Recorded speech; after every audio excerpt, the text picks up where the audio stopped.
मुंबईतल्या कांदिवलीच्या एका शाळेमध्ये मुलांना चक्क अजानचे धडे दिले जात असल्याचा धक्कादायक प्रकार उघडकीला आलाय। या विरोधात पालकांसह भाजप, शिवसेना आणि मनसेने देखील आंदोलन केलं। आंदोलनानंतर अजानचे धडे देणाऱ्या शिक्षकाला निलंबित करण्यात आलेलं आहे। कांदिवलीच्या शाळेत अजानचे धडे, अजान विरोधात भाजप सेनेचा हल्लाबोल, अजानवाल्या शिक्षकाला निलंबनाची शिक्षा।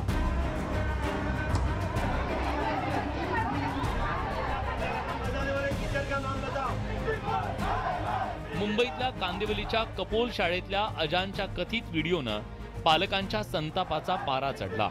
मुस्लिमेतर विद्यार्थ्यांना अजान कशासाठी असा सवाल उपस्थित करत शिवसेना आणि भाजपच्या कार्यकर्त्यांनी घोषणाबाजी करून शाळा दणाणून सोडली। भाजपचे आमदार योगेश सागर यांनी शाळा प्रशासनाला थेट सवाल विचारला। सकाळची अजान जाणून बुजून वाजवली आहे, त्याला आम्ही सस्पेंड करतोय आणि त्यामुळे या सस्पेन्शन नंतर सगळ्या होणारा सुनवाईला पॅरेंट्सलाही त्याचा पाठ करा अशी आमची मागणी आहे आणि ती त्यांनी मान्य केली आहे। शाळा प्रशासनानं लोकभावना पाहून या प्रकरणी दिलगिरी व्यक्त केली। शिवाय ज्या शिक्षकानं अजान वाजवली त्याला तातडीनं निलंबित केल्याची घोषणा केली।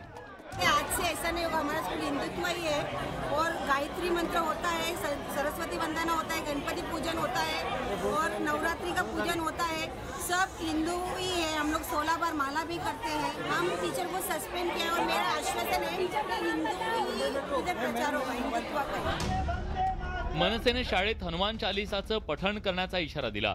अजानच्या या कथित प्रकारामुळे पालकांमध्ये भीती आहे। शाळा प्रशासनाचा हा भलताच प्रयोग त्यांच्या चांगलाच अंगाशी आलाय।